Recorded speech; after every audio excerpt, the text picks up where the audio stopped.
In its best moments, Starbound feels infinite. I mean, technically, it more or less is infinite. It uses procedural generation, that is, content that's created automatically based on an algorithm rather than by a level designer. But even with that random element, even in its early form, this is one of the most impressive never-ending games that I've ever played.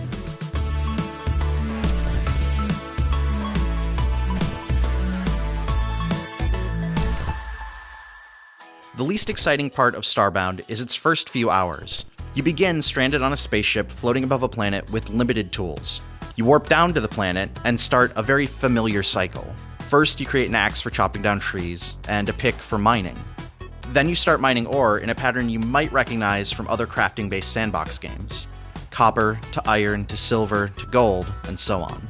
This initial grind is totally functional. It's just not very exciting, and not a good introduction to what makes Starbound special. It's worth pushing through that early monotony, though. Once you've gathered some coal, you can fuel your ship and jump to anywhere in the galaxy. Each sector of space in Starbound is filled with thousands of planets, and you can beam down and explore each one of them. A single planet can take an hour to walk across, or tens of hours if you start digging beneath the surface.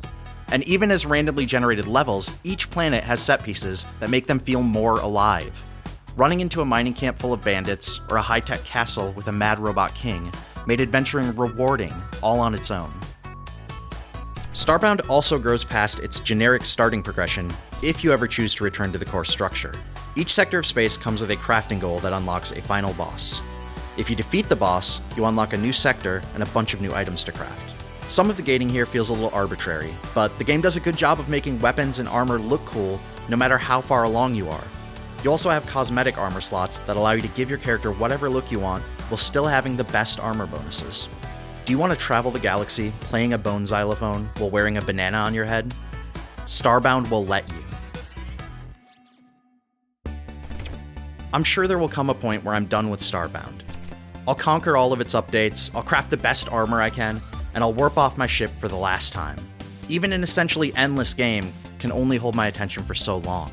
But aside from a few tiny missteps, Starbound makes a great argument for why it should continue getting plenty of my time for a long time to come.